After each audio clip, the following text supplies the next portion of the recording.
السلام علیکم، معذرت چاہتا ہوں۔ وعلیکم السلام ورحمۃ اللہ وبرکاتہ۔ اللہ تعالیٰ آپ کو عزت دے۔ Thank you sir. میرا نام ڈاکٹر منیب ہے اور میری پی ایچ ڈی ہے سائیکالوجی میں یونیورسٹی میں پڑھاتا ہوں۔ اللہ آپ کو عزت دے ڈاکٹر صاحب۔ میں بہت معذرت چاہتا ہوں، بہت عرصے سے منتظر رہے ہیں۔ کوئی بات۔ ایکچولی میں بڑے عرصے سے آپ کی ویڈیوز کو میں نے بڑا ڈیپلی دیکھا ہے، سمجھا ہے، سنا ہے، تو میں انڈرسٹینڈنگ کے نقطۂ نظر سے ایک نیوٹرل دماغ سے چیزوں کو جو ہے نا وہ ایکسپلور کرنا چاہ رہا ہوں۔ جی تو سر، میرے چند سوالات ہیں، اگر آپ مجھے اجازت دیں گے میں صرف کوشچن پوچھوں گا اور ان شاء اللہ تعالیٰ مجھے مفصل جواب دیں گے۔ میرا مقصد صرف آپ سے سوال پوچھنا ہے، کوئی بحث کا مباحثہ کرنا نہیں۔ جی بسم اللہ بسم اللہ۔ تھینک یو صاحب۔ اچھا، جب میں نے عربک ٹرانسلیشن اور اردو ٹرانسلیشن پڑھی ہے سلیم بن قیس کی کتاب کی، آپ کی ایک ویڈیو میں آپ نے اصول الکافی سے ایک بڑی اچھی حدیث پیش کی تھی کہ امیر المومنین سے وعدہ لیا گیا تھا کہ وہ تلوار نہیں اٹھائیں گے۔ جی بڑی رقت انگیز وہ حدیث ہے۔ جی لیکن جب میں سلیم بن قیس کی میں نے کتاب پڑھی ہے تو وہاں پہ ایک باب پورا شروع ہوتا ہے جس میں رسول اللہ صلی اللہ علیہ وسلم کی تدفین کرنے کے بعد اس رات کو حضرت علی، حضرت سیدہ فاطمہ، حضرت حسن اور حضرت حسین کو ساتھ لے کر 3 راتیں لگاتار وہ جاتے رہے مہاجرین و انصار کے پاس، تو ان سے وہ وعدہ لیتے رہے کہ میری مدد کرو۔ تو صرف 4 افراد تھے جو اس کو مدد کے لیے آتے تھے، سلمان، مقداد، ابو ذر، غفاری اینڈ زبیر بن عوام رضوان اللہ اجمعین۔ میرے ذہن میں اب یہ سوال بڑا یہ اٹھ رہا ہے کہ رسول اللہ صلی اللہ علیہ وسلم بہترین معلم، بہترین استاد، کئی ہزار صحابہ کرام مہاجرین و انصار اس وقت مدینہ میں ہوں گے، تو حضرت علی کی کال پر ان 4 کے علاوہ باقی سارے کیوں نہیں آئے؟ کیونکہ نس بڑی مضبوط ہے امامت کی، مطلب اہل تقیوں کے نقطۂ نظر سے، تو پھر تو ان 4 افراد اور حضرت علی اور مطلب فاطمہ، حسن حسین کے علاوہ باقی سارے مرتد ہو جاتے ہیں، واجب القتل ہو جاتے ہیں۔ سر اس پہ ذرا نقطۂ نظر واضح۔ تو میں اس کا جواب میں آپ کو قرآن مجید سے دے دیتا ہوں میرے محترم بھائی۔ بسم اللہ، اعوذ باللہ من الشیطان الرجیم۔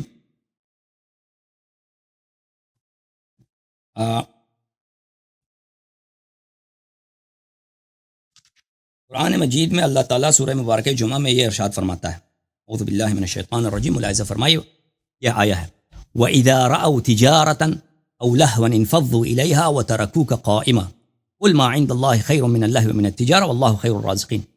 رسول پاک صلی اللہ علیہ وسلم خطبہ دے رہے ہیں مسجد میں، وَإِذَا رَأَوْا تِجَارَةً أَوْ لَهْوًا، جب صحابہ کرام کو پتہ چل جاتا ہے کہ یہاں پہ کوئی سوداگر آیا ہے، مسجد کے باہر ایک شخص سودا لینے آیا، کوئی آئینہ، کنگھی، وہ کپڑا وغیرہ بیچ رہا ہے، او لہون، یا کوئی شخص آ رہا ہے وہاں پہ کوئی ڈانس کر رہا ہے، مثلا وہ کوئی گانا گا رہا ہے، کوئی تماشا کرتب دکھا رہا ہے، انفضوا الیہا، سب دوڑ کے نکل جاتے ہیں، سب دوڑ کے اس کی طرف جاتے ہیں، اس تماشے کی طرف، یا اس جو چنا بیچتا ہے، گندم بیچتا ہے، جو سوداگر آیا، بیچنے والا جو آیا، اس کی طرف، وَتَرَكُوكَ قَائِمًا، اور آپ صلی اللہ علیہ وآلہ وسلم کو اکیلے کھڑے چھوڑ کے جاتے ہیں۔ اب آپ دیکھیں، آپ اگر کسی ہائی اسکول میں پڑھتے ہو نا، ہائی اسکول میں ٹیچر ابھی لیکچر دے رہا ہے، سمجھا رہا ہے، ایک اہم بات سمجھا رہا ہے، اور وہاں پہ کلاس کے باہر یا اسکول کے باہر وہاں پہ کوئی تماشا لگ جائے، وہ بچے سب دوڑ کے ادھر جائیں، تو یہ اسکول کا جو ٹیچر ہے وہ اپنے لیے اس کو کتنا اس کو لگے گا کہ یہ ان لوگوں نے میری کتنی بدتمیزی کی ہے، اور کتنے یہ بے قدر لوگ ہیں کہ میں ان کو سمجھا رہا ہوں، ان کی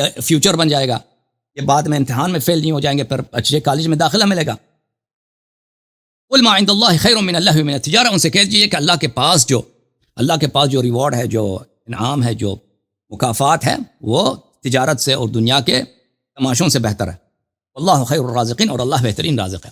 تو اگر یہ صحابہ، یہ تو قرآن ہے، اس کا انکار تو کوئی نہیں کر رہا، اگر یہ رسول پاک صلی اللہ علیہ وسلم کے حیات طیبہ میں ان کا کردار یہ تھا، اور یہ قرآن جھوٹ نہیں کر رہا، پیغمبر صلی اللہ علیہ وسلم وہاں پہ خطبہ دے رہے ہیں، ان کے ساتھ اس طرح کی بدتمیزی کر رہے ہیں، اور اگر وہ کچھ دیر ٹھہر جاتے ہیں نا، بعد میں بھی وہ شاید مل سکتا تھا خطبہ، مثلا آدھے گھنٹہ، ایک گھنٹہ، زیادہ سے زیادہ 1 گھنٹہ ختم ہو جائے گا۔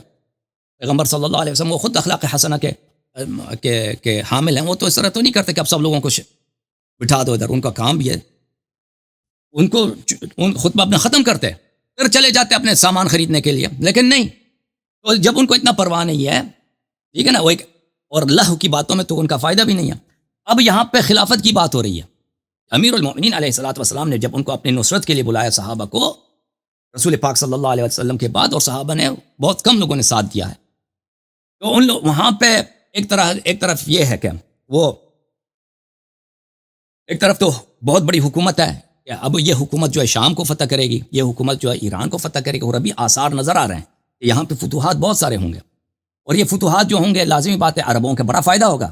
عرب جو مدینہ کے لوگ ہیں جو فقیر ہیں بہت، ان کے پاس کچھ بھی نہیں ہے، یہ جب غنائم لے کے آئیں گے وہاں سے جو مال جنگ میں سے، اور وہاں کے ایران اور شام وغیرہ کے محلوں سے، وہاں کے قصور سے، وہاں کے بادشاہتوں کے خزانے جب لے کے آئیں گے ان کو بہت پیسے ملیں گے. پہلی بات یہ ہے. دوسری بات یہ ہے کہ اکثر یہ لوگ ایسے تھے کہ یہ امیر المؤمنین علیہ الصلوۃ والسلام سے ان کے دلوں میں کینہ تھا. مسلمان ایسے نہیں تھا کہ یہ مسلمان جو ہے نا بہت سارے لوگ شرافت سے مسلمان ہوئے ہیں. مسلمانوں کی جو اکثریت تھی، اکثریت جو مسلمانوں کی تھی وہ اس طرح مسلمان ہوئے تھے کہ وہ جنگوں میں ان کو شکست بر شکست ہوئی تھی، اور ان کے رشتہ دار اس جنگوں میں قتل ہوئے تھے. تو کسی کا چاچا، کسی کا تایا، کسی کا ماموں، کسی کا بھائی، کسی کا بیٹا قتل ہوا ہے. اور اکثر جنگوں میں کمانڈر لشکر کا کون تھا؟ امیر المؤمنین علیہ السلام ہوتے تھے. اور وہ انہوں نے بہت سارے کفار کو جہنم حاصل کیا تھا. تو بہت ویسے بھی ان کے دلوں میں ایسا نہیں تھا کہ ان کے لیے پیار تھا، وہ بھولے تو نہیں تھا. کبھی ایک شخص مسلمان ہوا اس کو تو یاد ہے 2 سال پہلے اس نے میرے والد کی قتل کیا، وہ تو بھول نہیں جاتا انسان، ٹھیک ہے نا. تو اگر یہاں پر امیر المؤمنین علیہ الصلوۃ والسلام ان کو مطالبہ کرتا ہے کہ تم آ کر میری خاطر تم اپنی زندگی کو خطرے میں ڈال دو، اپنی حیات کو خطرے میں ڈال دو. یہ وہی لوگ تو تھے کہ پہلے ان سے رسول پاک صلی اللہ علیہ وسلم کو میدان میں کھڑے ہو کے وہ خطبہ دیتے ہوئے، وہاں پہ کوئی خطرہ بھی نہیں تھا، وہ خطبہ دیتے ہوئے جاتے تھے تماشا دیکھنے کے لیے. اگر یہی لوگ اس طرح کریں تو کیا فرق پڑتا ہے؟ قرآن میں اور بھی آیتیں ہیں کہ رسول پاک صلی اللہ علیہ وسلم صحابہ کو حکم دے رہے ہیں تم جہاد کی طرف نکل جاؤ، کوئی اپنی جگہ سے ہلتا بھی نہیں ہے. سورہ مبارکہ توبہ میں یا ایھا الذین آمنوا ما لکم اذا قیل لکم انفروا فی سبیل اللہ اثاقلتم الی الارض. آپ سے جب انفروا فی سبیل اللہ اثاقلتم الی الارض، جب آپ کو حکم دیا جاتا ہے کہ اللہ کے راستے میں جہاد کے لیے اٹھ جاؤ، تم باری جو ہے بوری کی طرح زمین پہ گر جاتے ہو، اپنی جگہ سے ہلتے بھی نہیں ہو. تو اگر یہ لوگ اس طرح عمل بجا لائیں تو اس میں کوئی ایسی بات نہیں ہے، کوئی تعجب کی بات نہیں. ان کا سابقہ ہی یہی ہے، اور صحابہ معصوم نہیں ہے کہ یہ غلطی خطا نہیں کر سکتے. جی سر. جی سر، اب اس میں میری ذہنی خلش یہی ہے کہ پھر اسلام جو ہے وہ سمٹ کر صرف ان 4 افراد اور امیر المومنین اور نبی پاک اور حضرت حسن اور حضرت حسین تک محدود رہ جاتا ہے. اس کے میں آپ کی خدمت میں عرض کروں کہ دو باتیں آپ کی خدمت میں عرض کرتا ہوں. پہلی بات ہے کہ رسول پاک صلی اللہ علیہ وآلہ وسلم نے خود فرمایا تھا، یہ حدیث بہت ساری کتب میں موجود ہے، بخاری وغیرہ سب میں موجود ہے.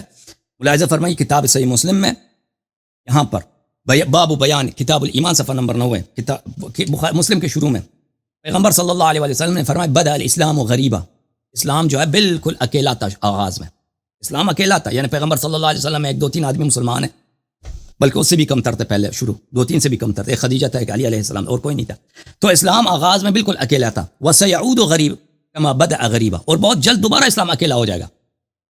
جیسے آغاز بعثت میں اسلام اکیلا تھا، پیغمبر صلی اللہ علیہ وسلم نے خود بتایا اسلام اکیلا ہو جائے گا. فطوبى للغرباء، پس بہت ہی حسن عاقبت ہے جنت طوبہ اصل جنت میں ایک درخت کا نام ہے. طوبہ ہے کس کے لیے؟ غرباء کے لیے، اکیلوں کے لیے. اچھا، اس حدیث کی شرح میں قاضی عیاض فرماتے ہیں، صحیح مسلم بشرح ہے قاضی عیاض جلد نمبر 1، یہاں پہ ملاحظہ فرمائیے بدأ الاسلام غریبا وسيعود غریبا فطوبى للغرباء وظاہر الحدیث معلوم. کہتا ہے اس حدیث کی دلالت بہت واضح ہے. ان الاسلام بدأ فی آحاد من الناس وقلت، اسلام جب آغاز ہوا ہے تو 2-3-4-5 لوگ ہی مسلمان تھے، چند افراد تھے. پھر ثم انتشر، پھر اسلام منتشر ہوا ہے، وظہر، اور اسلام کو پیروزی حاصل ہوئی ہے. ثم سيلحقه النقص والاختلاف حتى لا يبقى ايضا الا في آحاد وقلة غريبا كما بدأ. اور اسی طرح دوبارہ اسلام کم ہو جائے گا اور اسلام کمتر ہوتا جائے گا جیسے شروع میں تھا. تو یہ اس میں کوئی تعجب ہی نہیں ہے، کیونکہ پیغمبر صلی اللہ علیہ وآلہ وسلم نے یہ فرمایا. اس کے علاوہ میں آپ کی خدمت میں عرض کروں، یہ احادیث بہت زیادہ ہیں. آپ کے خدمت میں یہ حدیث آپ کو دکھاؤں کہ رسول پاک صلی اللہ علیہ وآلہ وسلم نے فرمایا، ایک منٹ میں آپ کو یہ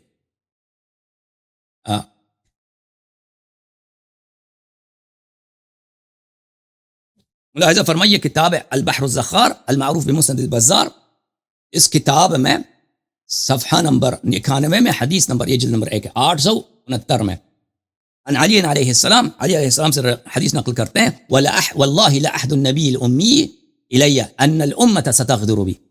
اللہ کی قسم، رسول پاک صلی اللہ علیہ وسلم کی مجھ سے وعدہ ہے، ان کی وصیت ہے مجھ سے کہ امت میرے ساتھ غداری کرے گی، یہ امت میرے ساتھ غداری کرے گی. اور یہ میرے محترم ناظرین بہت سارے کتب میں یہ حدیث مذکور ہے. آپ کی خدمت میں عرض کریں کہ یہ بغیت باحث عن زوائد مسند الحارث ابو بکر حیثمی شافعی کی کتاب ہے، اس میں بھی ہے علی علیہ السلام سے انہوں نے روایت کی ان الامت ستغدر بک من بعدی، امت آپ کے ساتھ غداری کرے گی۔ اور اس کے علاوہ میں آپ کی خدمت میں ایک اور حدیث بھی دکھاؤں کہ رسول پاک صلی اللہ علیہ وآلہ وسلم امیر المؤمنین علیہ السلام کو گلے لگا کر بار بار روتے تھے اور فرماتے تھے کہ آپ کے لوگوں کے دلوں میں آپ کے لیے دشمنی ہے۔ المعجم الکبیر للطبرانی جلد نمبر 11 صفحہ نمبر 73 حدیث نمبر 11084، یہ مختلف اسانید کے ساتھ ہے، کئی ایک صحابہ سے ہے، صرف علی علیہ السلام سے بھی ابن عباس سے اور کئی ایک سے ہے۔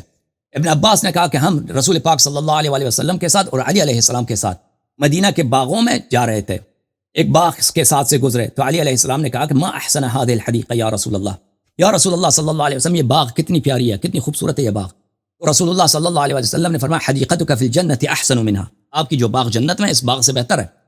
ثم اومع بيده الى رأسه ولحيته ثم بكى حتى على بكاؤه، پھر رسول اللہ صلی اللہ علیہ وسلم نے علی علیہ السلام کی داڑھی کی طرف اشارہ کیا، سر کی طرف اشارہ کیا اور رونے لگے، وعلى بكاؤه، وہ بلند آواز سے رونے لگے۔ اور مدینہ کی گلیوں میں نبی کریم صلی اللہ علیہ وسلم ایک عام دیکھیں 50-55 سال یا 60 سال کی عمر میں ایک شخص گلی میں رونا، اس کا یہ عجیب ہے سب کے سامنے، وہ بھی سوسائٹی کا لیڈر ہے، ٹھیک ہے نا، وہ اپنی نبوت کے آنکھوں سے کیا دیکھ رہے ہیں نبی صلی اللہ علیہ وسلم، اور وہ بھی اس طرح نہیں کہ آنکھوں سے آنسو آ رہے ہیں، نہیں، بلند آواز کے ساتھ رونا۔ مرد کو دیکھا آپ نے کبھی؟ مرد جو ہے ہاں روئے اور اس کی آواز نکل آئے، یہ بہت نادر ہوتا ہے، یہ عورتیں جب روتی ہیں نا تو ان کی آواز نکل آتی، مرد کا نہیں نکلتا۔ نبی صلی اللہ علیہ وسلم بلند آواز کے ساتھ روئے ہیں، کیوں روئے ہیں؟ لوگوں نے پوچھا کیوں لوگ رو رہے ہیں؟ ذغائن فی صدور قوم لا یبدونها لک حتی یفقدونی، فرمایا لوگوں کے دلوں میں آپ کے لیے دشمنی ہے، آپ کے لیے کینے ہیں، دشمنی ہے ان کے دلوں میں، جو بغض ہے، اور وہ اس کو ظاہر نہیں کریں گے جب تک میں زندہ ہوں، ظاہر نہیں کریں گے، جب میں دنیا سے چلا جاؤں گا تو یہ ظاہر کریں گے۔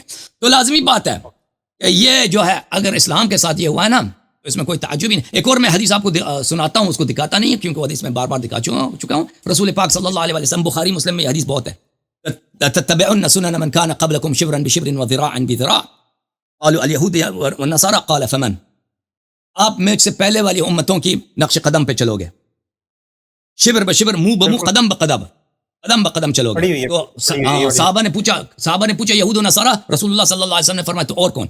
تو یہ امت جو ہے نا پیغمبر کا وعدہ ہے کہ یہود کے قدم پہ چلے گی۔ آپ کو پتہ یہودیوں نے کیا کیا؟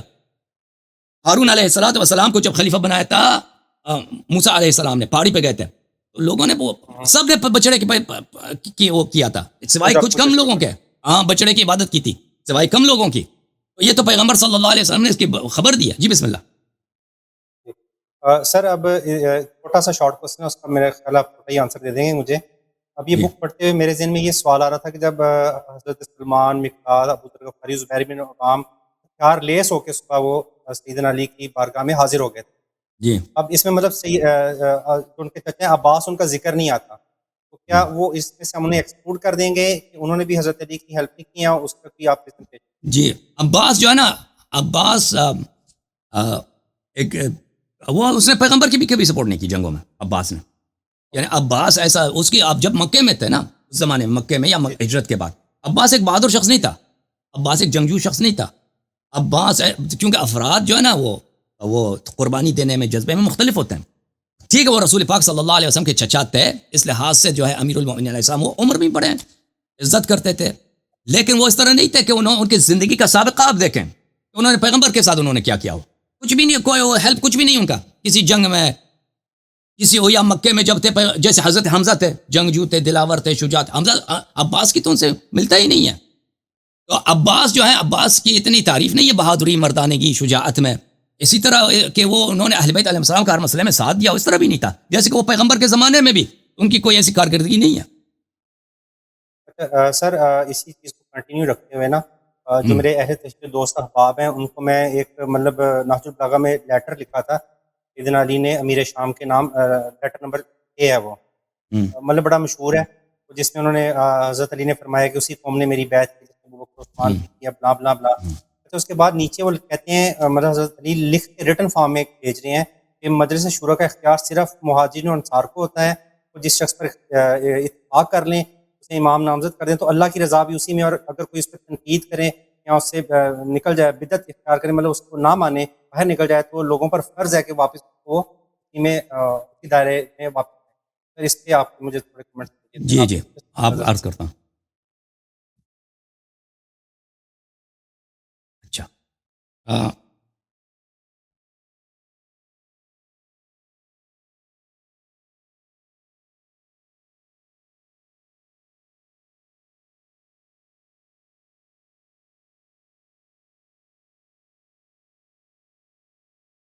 پہلی بات ہے، میں آپ کو نہج البلاغہ کے متعلق میرا ایک میں آپ کو دکھا دیتا ہوں۔ میرا جو ویب سائٹ ہے، یوٹیوب چینل ہے، اس میں نہج البلاغہ کے متعلق میرے کچھ تقریرات ہیں، اگر میں اس کا آپ کے لیے بھی دوسروں کے لیے بھی دکھا دیتا ہوں اس میں۔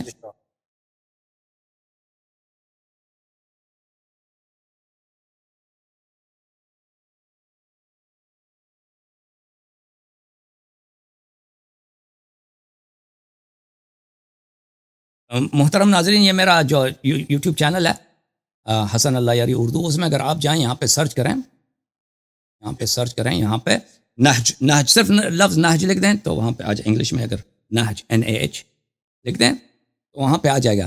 نہج البلاغہ میں کیا؟ نہج البلاغہ میں ابوبکر عمر تعریف موجود ہے، نہج البلاغہ میں عمر کو مشورہ۔ اچھا، اس کے علاوہ تو اس میں نہج البلاغہ کے متعلق میری وہاں پہ ریسرچ ہے کہ نہج البلاغہ ایک ایسی کتاب نہیں ہے کہ اس کے سب احادیث شیعہ احادیث ہوں۔ اس کے مصنف نے اس طرح نہیں کہا کہ میں صرف یہاں پہ شیعہ حدیث کو لاؤں گا۔ ان کا وہ ایک نہج البلاغہ کے جو مؤلف ہیں جنہوں نے جمع کیا، انہوں نے کہا کہ میں امیر المومنین، وہ کیونکہ وہ ادیب تھے، شاعر تھے، بہت بڑے مشہور شاعر ہیں زبان عرب کے، شریف رضی، انہوں نے کہا کہ میں وہ اشعار وہ خطبے اور وہ کلمات امیر المومنین علیہ السلام کے کہ جو بلاغت کے لحاظ سے برتری رکھتے ہیں، مجھے اچھا لگتے ہیں، ان کو میں جمع کروں گا۔ تو انہوں نے خطبے وغیرہ جمع کیے، خطوط جمع کیے، مواعظ جمع کیے۔ تو اس طرح نہیں کہ وہ سب کے سب شیعہ احادیث ہوں، اس میں سے یہی جو لیٹر ہے یہ ایک شیعہ حدیث نہیں ہے۔ شریف رضی کے مختلف کتب میں وہ اس بات کی پرواہ نہیں کرتے تھے کہ شیعہ حدیث ہے یا غیر شیعہ حدیث ہے، وہ غیر شیعہ حدیث کو بھی اپنی کتب میں کثرت کے ساتھ لاتے تھے۔ تو وہ جو میرے اسپیچ ہے نا یوٹیوب میں، اس میں آپ کو نظر آئے گا۔ یہ کتاب ہے میرے محترم ناظرین الامام والسیاسہ ابن قتیبہ الدینوری کے۔ اسی کتاب میں یہ نہج البلاغہ سے یہ شیعہ کی کتاب نہیں ہے، نہج البلاغہ سے بہت پہلے یہی اسی خط کو انہوں نے نقل کیا ہے، شیعوں سے پہلے مخالفین نے نقل کیا۔ اہل السنہ والجماعہ نے، جی ان کی کتاب ہے۔ اور پھر شیعوں کی ایک کتاب ہے وقت الصفین، اس میں بھی اس کا ذکر ہے۔ وقت صفین میں یہ وقت صفین ہے، یہ الموسع العربیہ الحدیثہ، یہاں پہ ملاحظہ فرمائیے جس سند کے ساتھ وہ نقل کرتے ہیں وہ یہ ہے، عمر بن سعد عن نمیر ابن وعلہ عن عامر الشعبی۔ یہ عامر الشعبی اسی خط کو، یعنی نہج البلاغہ میں اس حدیث کی کسی حدیث کی بھی کوئی سند نہیں ہے، وہ سند نقلی نہیں کرتے کیونکہ وہ محدث نہیں تھے، وہ شاعر آدمی تھے۔ انہوں نے اس نہج البلاغہ کو بلاغت کی کتاب کے طور پہ لکھا ہے، نہ کہ عقیدے کی کتاب کے طور پر یا حدیث کی کتاب کے طور پر۔ اچھا، یہ نقل کرتے ہیں شعبی سے۔ شعبی بخاری مسلم اور اہل سنت کے رجال میں سے ہیں، وہ ہمارے نہیں ہیں۔ وہ انہوں نے سب اس کتاب کو خود اسی لیٹر کو نقل کیا ہے، اور اس لیٹر کو حدیث کافی لمبی ہے وہاں پہ، یہ صفحے میں صفحہ نمبر 29 میں یہ آ جاتا ہے، ٹھیک ہے نا۔ تو عرض یہ ہے کہ جی کچھ فرما رہے ہیں۔ میں آپ کا نقطہ نظر سمجھ گیا ہوں کہ یہ اس طرح سے مستند نہیں ہے کہ اس کو مطلب پکڑا جائے مضبوطی۔ جی ہاں، یہ کسی بھی شیعہ کتاب میں، شیعہ مصادر سے نہیں ہے، یہ سب سے پہلے مخالفین کے کتب میں ہے۔ شیعہ کتاب میں اس کو وقع صفین، ناصر بن مزاحم نے وقع صفین کی کتاب میں نقل کی ہے، لیکن کن سے نقل کیا؟ مخالفین سے، شعبی سے نقل کیا ہے۔ اور وہ شعبی بھی وہ خود وہاں پہ موجود تھا یا نہیں تھا، یعنی جنگ صفین میں موجود تھا یا نہیں تھا، اس میں بھی بات ہے، اس میں بھی کچھ پیچیدگی ہے، وہ اتنا کلیئر نہیں ہے کہ وہ صفین میں موجود تھا بھی نہیں۔ اگر چلے موجود بھی ہو بھی نا، شعبی ہمارے نزدیک وہ کوئی شیعہ نہیں ہے اور کوئی ثقہ نہیں ہے، اگر اس میں سے عبارات گر گئے ہوں اس خط سے تو وہ اس سے فرق نہیں پڑتا۔ اسی خط کے مترادف شیعہ کتب میں امیر المؤمنین علیہ السلام کا جواب ہے صفین میں معاویہ کو، جب ابو درداء آتے ہیں، اور اللہ آپ کا بھلا کرے، ابو درداء آتے ہیں اور ابو ہریرہ معاویہ کی جانب سے پیغام لے کے آتے ہیں، تو وہاں پر آپ کی خدمت میں عرض ہے کہ امیر المؤمنین علیہ الصلوۃ والسلام نے ابو درداء اور کیا نام ہے اس کا، ابو درداء اور ابو ہریرہ کو جواب دے دیتے ہیں۔ تو اس میں جو تفصیل کے ساتھ امیر المؤمنین علیہ السلام کا جواب ہے معاویہ کو وہ یہ ہے کہ دو باتوں میں سے تیسرا ممکن نہیں ہے، یا تو اس طرح یا اس طرح ہے۔ جب یا تو یہ ہے کہ خلیفہ اللہ کی جانب سے ہے، یا تو خلیفہ اللہ کی جانب سے ہے یا خلیفہ لوگ بناتے ہیں۔ اگر خلیفہ اللہ کی جانب سے ہے تو سب لوگ جانتے ہیں کہ مجھے رسول اللہ صلی اللہ علیہ وسلم نے غدیر خم میں خلیفہ بنایا اور یہ میری حجت تمام ہے، تو پھر آپ کو میری مخالفت کرنے کی کوئی اجازت، کوئی کسی قسم کی مجال نہیں ہے، کسی قسم کی جھجک نہیں ہے۔ لیکن اگر اس کو نہ مانے، کہتے ہیں کہ لوگ خلیفہ بناتے ہیں، تو سب لوگ جانتے ہیں جنہوں نے ابو بکر عمر کے ساتھ بیعت کی انہوں نے میرے ساتھ بیعت کیا۔ تم ابو بکر عمر کی خلافت کو شرعی مانتے ہو، تو انہوں نے اگر جس معیار پر ابو بکر عمر کی خلافت شرعی ہے تو میری خلافت صحیح ہے، تو لذا تو پھر بھی تمہیں میری مخالفت اور میرے خلاف جنگ لڑنے کی کوئی مجال نہیں ہے، کوئی گنجائش نہیں ہے۔ تو جو جواب وہاں پہ آیا ہے کتاب سلیم ابن قیس میں، اس میں اس طرح ہے، وہ شیعہ مستند شیعہ جو جواب ہے وہ اس طرح سے ہے، لیکن یہاں پہ نہج البلاغہ میں وہ صرف ایک سائڈ کو نقل کیا، دوسرے سائڈ کو نقل نہیں کیا ہے، ٹھیک ہے نا، اور وہ بھی شیعہ طرق سے نہیں ہے، مخالفین کی طرق سے۔ جی ہاں۔ اچھا سر، میں نیکسٹ کوسچن آپ سے میرا کہ معصوم کا مطلب معصوم سے اسلام لینا ایک بڑا فیسنیٹنگ کنسیپٹ ہے جو کہ مجھے بڑا اٹریکٹ بھی کیا، لیکن اس میں میری ذہنی خلش یہ ہے کہ جو 12 امام ہے، 12ویں امام ہے، وہ بھی تو امت کو احادیث اور اپنے راویان کے سپرد کر کے مطلب غیبت میں چلے گئے یا غار میں چلے گئے، تو یہی کام اگر رسول اللہ کی ذات پر کر دیا جاتا تو بات تو پھر وہیں آ جاتی ہے کہ رسول اللہ اپنی مطلب آپ کے پاس انہوں نے نامزد نہیں کیا اور راویہ نے کرامیہ اس طرح سے چھوڑ دیا، اور تو 12ویں امام نے بھی سیم اس طرح سے چھوڑ دیا۔ یہاں تو آج امام ہمارے سامنے موجود ہوتے، چاہے کوئی بھی ہوتے، تو چلیں ہم ان سے بات کرتے اور وہاں پہ حجت تمام کرتے، تو ہم ان کی بات نہ مانتے تو ہم پہ کفر لازم آ جاتا۔ بارے میں آپ کا کیا خیال ہے؟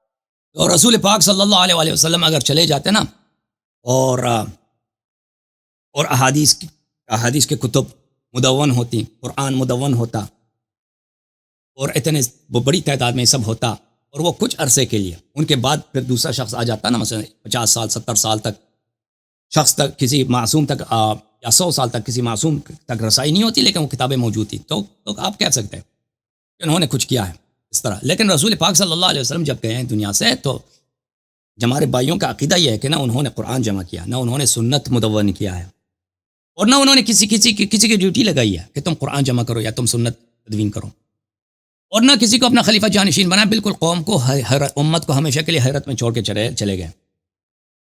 جبکہ ہمارا عقیدہ ہے کہ رسول پاک صلی اللہ علیہ وسلم کے پاس جو علم تھا، جو ہدایت تھا، اس کے ممکن ہی نہیں تھا کہ وہ اس کو کتابی صورت دیا جائے، کیونکہ وہ اتنا زیادہ تھا۔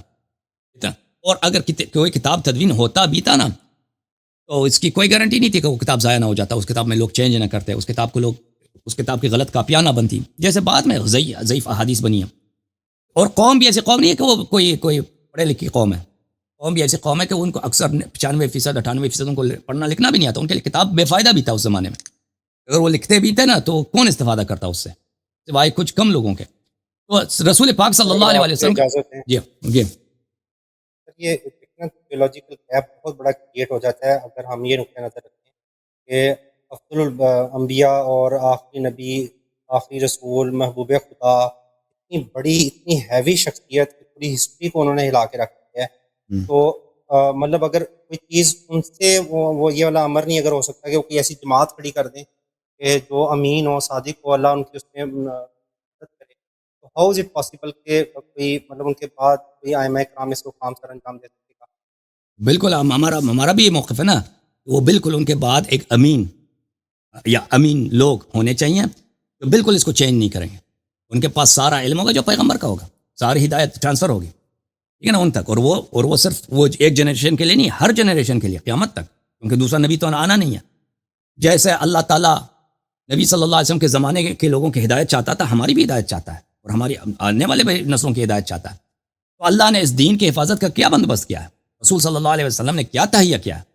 لیکن ابھی جو ہے ہمارے پاس کتابیں ہیں، سنت کی کتابیں، قرآن مجید ہیں، تو ٹھیک، ابھی ہم مسلمان اجازت نہیں دیں گے کہ ایک سنت کی کتابیں سب جلا دیے جائیں۔ اگر سنت کی سب کتابیں جلا دی جائیں تو پھر کہاں جائے گا، سنت ختم ہو جائے گا۔ تو اللہ تعالیٰ نے وہ جو سنت ہمارے پاس ہیں، ابھی تو چوٹ کم سے ہے، ہمارے پاس جو سنت ہے، حدیث ہے، وہ کم ہے۔ رسول پاک صلی اللہ علیہ وسلم کے سینے میں جو علم تھا، ان کی جو سنت تھی اس زمانے میں، وہ انہوں نے کیا اس کے حفاظت کے لیے کیا انتظام کیا، اس کا اور طریقہ کار نہیں ہو سکتا کہ ان جیسا ایک شخص ہونا چاہیے ہر دور میں یا افراد ہونے چاہیے ہر دور میں. تو یہ افراد ان کے اہل بیت طاہرین علیہ السلام ہیں. اچھا جی سر. سر یہ میرا یہی نقطہ نظر ہے نا کہ ابھی میں اگر اسلام کو انڈرسٹینڈ کرنا چاہ رہا ہوں تو میرے اور امام کے درمیان جو شخصیت ہے وہ حسن اللہ یاری آپ ہیں. کہ مطلب مجھے آپ سے سمجھنا پڑ رہا ہے, مجھے آپ کے نقطہ نظر سے دیکھنا پڑ رہا ہے. یا تو امام آج بھی موجود ہوتے تو ہم ان سے مطلب کلام کر لیتے یا ان سے سیکھ لیتے. تو اس کا میں آ رہا ہوں اس کی طرف. دیکھیں میرے محترم, تو ائمہ طاہرین علیہ السلام ہر دور میں تھے لوگوں کے درمیان. جیسے رسول اللہ صلی اللہ علیہ وسلم تھے, ان کا دروازہ کھلا تھا. کوئی ان سے سوال کرنا چاہے, کوئی ان سے کچھ پوچھنا چاہے, کوئی بھی مسئلہ, انہوں نے منع نہیں کیا. تو وہ ان کے ساتھ امت نے کیا کیا, ہر ایک کو شہید کیا. ہر ایک یا کی بات کا شہید, ایک 27 سال کی عمر میں, کوئی 25 سال کی عمر میں, کوئی 20 سال کی عمر میں, کسی کو زہر دے کر, کسی کو زندان میں, یا کی بات دیگر شہید ہو رہے ہیں. تو اللہ تعالیٰ نے اس امت پہ حجت تمام کیا. جب اس امت نے بلا ظلم کے, بلا ظلم نہیں یہ کہ وہ مجرم تھے, وہ انہوں نے کوئی نہیں, بلا جرم کے امام حسین علیہ السلام کو ان کے بچیوں کے سامنے ان کو بے دردی سے شہید کیا. ان کے اس سے پہلے کہ ان کو شہید کریں, ان کے بھائیوں کو, ان کے بیٹوں کا بری طرح سے انہوں نے سر کاٹا. ان کے 6 مہینے کے بچے کو لے کے آئے کہ اس کو پانی دے دو, پانی نہیں دیا. اس کے بجائے 6 مہینے کے بچے کو شہید کیا. پھر اس کے بعد ان کی رسول پاک صلی اللہ علیہ وسلم کی بیٹیوں کو.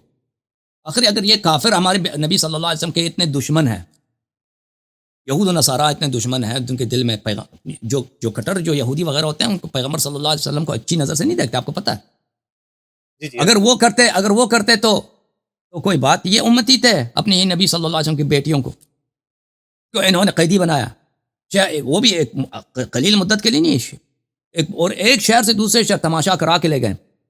تو اس امت نے جو ظلم کیا ہے اہل بیت علیہ السلام پر, اللہ تعالیٰ نے اگر آخری حجت کا دروازہ کھلا رکھتا, کہ ان کے ایڈریس معلوم ہوتی, تو ان کے ساتھ وہی ہوتا, ان کے بابا کے ساتھ ہوا, ان کے جد کے ساتھ ہوا, ٹھیک ہے نا, وہی کہانی پھر دہرایا جاتا. لیکن ان کا جو مشن ہے وہ مشن نہیں, شہید ہونے کا مشن نہیں ہے. وہ بھی اللہ کی جانب سے, رسول پاک صلی اللہ علیہ وسلم کا وعدہ ہے. امام مہدی علیہ السلام اللہ کی جانب سے ان کو وہ مشن ہے کہ وہ پوری دنیا پر کلمہ لا الہ الا اللہ محمد الرسول اللہ اور قرآن اور سنت کی حکومت قائم کریں. ان کے لیے آپشن نہیں ہے کہ اگر وہ شہید ہو جائیں ان کے بعد اگلا امام موجود ہے, وہ کرے گا. ان کے بابا کے پاس تھا, ان کے جد امام حسین علیہ السلام کے پاس یہ تھا, شہید ہو رہے ہیں تو ان کے پاس کوئی بات نہیں, اگلا موجود ہے. ان کے پاس یہ آپشن نہیں ہے. اللہ تعالیٰ نے ان پہ واجب دیا ہے, پیغمبر صلی اللہ علیہ وسلم نے وعدے دیے ہیں, وہ کام کریں گے کہ پوری دنیا پر اسلام میں جو بدعتیں آئی ہوں گے ان کا خاتمہ کریں گے. اور جو لوگ اسلام کو نہیں مانیں گے تو ان کو یا زبردستی یا رضا کے ساتھ ان کو اسلام کے دائرے میں داخل کریں گے, اور اسلام ہر گھر میں داخل ہوگا پوری دنیا میں, جتنے لوگ ہیں مشرق و مغرب میں. تو یہ اس کے لیے ممکن ہی نہیں ہے, کہ سوائے اس کے کہ وہ ظالمین کے گرفت سے دور رہیں. اس امت, یہی امت جنہوں نے قتل کیا بار بار اپنے نبی صلی اللہ علیہ وسلم کے اہل بیت کو, ان کے گرفت سے دور رہیں. اور یہ کوئی انوکھا طریقہ کار نہیں ہے. حضرت موسیٰ علیہ السلام جب فرعون سے ڈر رہے تھے کہ ان کو قتل ہو جائے گا, وہ خود بھاگ گئے تھے, فرار ہوئے تھے. قرآن میں موجود ہے کہ خائف بھی تھے اور فرار بھی کیا تو مدائن, اور کئی سال تک کسی کو پتہ بھی نہیں تھا کہ موسیٰ علیہ السلام کہاں ہیں. کسی کو پتہ نہیں تھا کہ موسیٰ علیہ السلام کہاں ہیں. حضرت یوسف علیہ السلام کو جب ڈر ہے اپنے بھائیوں سے کہ میرے بھائی مجھے قتل کر دیں گے, کنویں سے ان کو نکال کے وہ غلامی میں بیچ دیں گے ان کے بھائی. اگر وہ چاہتے ہیں اس کو قتل بھی کرتے نا اپنے بھائی کو, اگر وہ وہاں مصر میں رہتا ہے 1-2 سال مزید, اس کو قتل بھی کرتے. موسیٰ ان کے بھائی آتے ہیں, ان کے مصر میں آتے ہیں, بڑے بیچارے ہیں وہاں پہ قحط آیا ہوا کنعان میں. یوسف علیہ السلام بادشاہ ہوں مصر کے, معرفی نہیں کرتے اپنے آپ کو کہ میں تو وہی تو ہوں کہ تم نے میرے ساتھ یہ کیا تھا. ان کو مہمان رکھتے بھی ہیں, کھانا بھی کھلاتے ہیں, بہت گندم وغیرہ بھی دے دیتے ہیں, ان کو واپس کرا لیتے ہیں. تو یہ تو ایک عقلائی طریقہ کار ہے. اگر ایک شخص کو دشمنوں سے ڈر ہے, دشمنوں سے خوف ہے, دشمن اس کی جان کو ماریں گے, اور وہ دشمن اس کے اتنے طاقتور ہیں کہ وہ ان کو شکست نہیں دے سکتا, اگر وہ ان سے مخفی ہو جائے. یہ تو قرآنی سنت ہے. رسول پاک صلی اللہ علیہ وسلم خود مکے میں وہ غار میں جا کے چپ گئے تھے, غار ثور میں ہجرت کے وقت. تو کہنے کا مقصد یہ ہے کہ اگر ابھی کوئی شخص کہہ دے کہ میرے لیے حجت, میرے پاس حجت نہیں, تو اتنا حجت تو ہے, حجت بہت ہے قرآن مجید میں اور احادیث میں, دلائل کے ساتھ, براہین کے ساتھ, کہ بہت ساری باتوں کا جواب ہے. میں نہیں کہتا ہر بات کا جواب ہے, بہت ساری باتوں کا جواب ہے. اس کے باوجود اگر کسی شخص کے ذہن میں ایسی سوال ہے کہ اس کو نہیں ملا, یا اس کو اگر ملا بھی ہے اس کو خواہش ہے کہ بھئی مزید آ جائے, تو اس کا بہت آسان ہے. ہمارے امام زندہ ہیں, وہ علن لوگوں کے سامنے نہیں ہے, لیکن سر نہیں کسی سے ملتے نہیں ہیں. میں نے بار بار لوگوں سے کہا کہ کوئی شخص امام علیہ السلام کافر ہو، مسلمان ہو، ہندو، کوئی بھی شخص امام علیہ السلام سے مل سکتا ہے. اور لوگ، بہت سارے لوگ ملے ہیں، بہت سارے لوگ ملے. میں نے خود بہت سارے لوگوں سے میری ملاقات ہوئی زندگی میں کہ انہوں نے بار امام علیہ السلام کو دیکھا ہے، حضرت خضر علیہ السلام کو ان کے ساتھ دیکھا ہے، بات کی ہے ان کے ساتھ، بار بار بات کی ہے. میں نے بہت سارے لوگوں کو دیکھا. اس کے لیے میرا یہی نقطہ چاہیے ہوتا ہے کہ انسان طلب کرے اس مسئلے کو، اللہ سے طلب کرے، اللہ تعالیٰ دے گا انسان کو. اگر اس کے صحیح طرح سے طلب کرے گا اس کو مل جائے گا. یہ بھی مل جائے گا. یہ راستہ کھلا ہے، دروازہ کھلا ہے، یہ بند نہیں ہے. جی سر. سر نیکسٹ میرا کوشچن ہے کہ جب میں نے تھرولی اسٹڈی کیا ہے شیعہ اسلام کو، مجھے جی. یہ مسئلہ درپیش آ رہا ہے کہ ہر شیعہ فرقے کے اپنے اپنے اہل البیت. مثال کے طور پہ کتنے افراد محمد بن حنفیہ لے لیں، امام زید جو امام باقر کے بھائی تھے، اور دیگر ائمہ کرام جو نیچے آئے. تو حالانکہ میں نے آپ کی لیکچر سنی اور اس میں مجھے یہ چیز انڈرسٹینڈ ہوئی کہ بی بی فاطمہ کے پاس ایک ٹیبلٹ تھی جس میں 12 اوصیہ کے مکمل نام ہمہ بلدیت موجود تھی. اتنی بڑی حجت آپ کے خاندان میں اور اہل بیت میں موجود ہو، اس کے باوجود حضرت علی کی اولاد ہی اس مطلب امامت کے عقیدے کو نہ سمجھے اور اپنی امامت کا اعلان کرے، تو یہ بڑا کنفیوزنگ سا مطلب چیز ہو جاتی ہے ایک عام انسان کے لیے. تو آپ نے قرآن بھی تو پڑھی ہے نا، حضرت نوح علیہ السلام بھی تھے، ان کا بیٹا بھی تھا، ٹھیک ہے نا. وہ اصل حضرت میں نوح علیہ دیکھیں السلام نے 950 سال انہوں نے تبلیغ کی ہے. وہ اس کے بیٹے کو شک تو نہیں تھا کہ ان کے بابا کتنے اچھے آدمی ہیں، کتنے نیک آدمی ہیں، اس کے پاس معجزات ہیں، اس کو شک تو نہیں تھا. نہیں، اصل میں حضرت نوح کی اولاد پہ امامت نہیں ہے، مطلب وہ ہماری وہ کسی پہ حجت نہیں. اللہ کے نبی نے جب نہیں، فرما دیا کہ قرآن قرآن حجت اور ہے نا. میرے اہل بیت، آپ دیکھیں، اور میرے اہل قرآن بیت. حجت ہے، قرآن حجت ہے. دیکھیں نبی صلی اللہ علیہ وسلم نے پوری کو تو نہیں کہا نا کہ سب کے سب جتنے بھی ان کے نسل ہیں سب اچھے ہیں. یہ تو یہ نہ شیعہ کہتا ہے، کوئی نہیں کہتا. یہ نیو پوائنٹ ہے آپ کا، ٹھیک ہو گیا. جی بالکل، یہ تو کوئی نہیں کہتا، یہ تو کوئی نہیں کہتا. میں آپ کو حدیث دکھا دیتا ہوں بھائی، یہ کہ رسول امیر المومنین علیہ السلام نے کہا کہ حضرت زہرا سلام اللہ علیہ کے نسل سے شیطان آئیں گے دنیا میں. یہ میں آپ کو دکھا دوں. ہاں بلکہ ایک منٹ، میں کتاب لے کے آتا ہوں. ایک کتاب ادھر ہی ہے، میں کتاب لے کے آتا ہوں.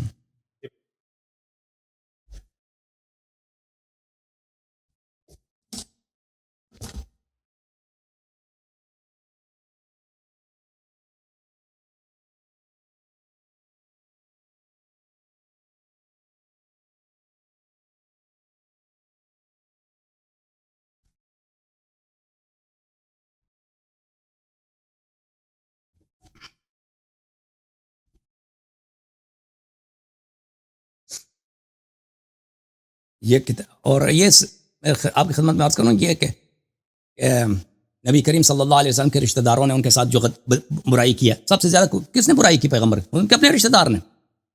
پیغمبر صلی اللہ علیہ وسلم جب تشریف لائے تھے وہ قریش میں سے تھے، اور عرب میں جو رولنگ کلاس تھی نا، جو ایلیٹ تھے، جیسے آپ کے پاکستان میں جو ایلیٹ ہے کون ہے؟ مثلا زرداری خاندان ہے، بھٹو خاندان ہے، نواز شریف خاندان ہے، ٹھیک ہے نا. اب یہ رولنگ کلاس ہے. یا امریکہ میں کینیڈیز ہیں، مثلا امریکہ میں بش ہیں، اس طرح بڑے بڑے جو خاندان ہیں.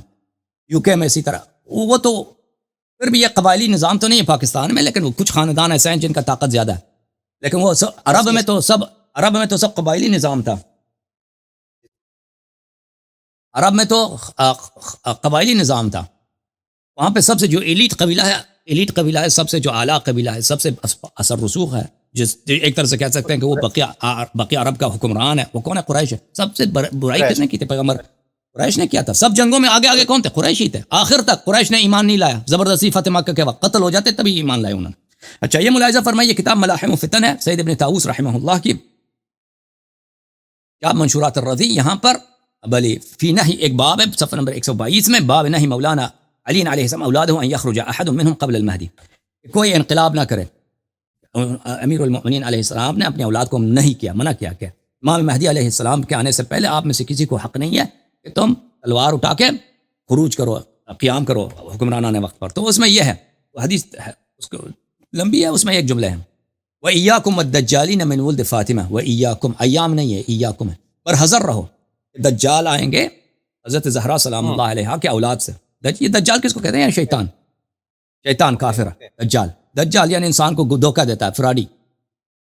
من ولد فاطمہ فإن من ولد فاطمہ دجالین، فاطمہ سلام اللہ علیہ کے نسل سے دجال آئیں گے. تو اس طرح تو نہیں ہے کہ جتنے نبی صلی اللہ علیہ وسلم کے رشتہ دار ہیں وہ سب بچے ہیں. تب بچے دا ابی لہب وتب، حضرت نوح علیہ الصلوۃ والسلام کے، آپ اس کے بیٹے کی کہانی جانتے ہیں.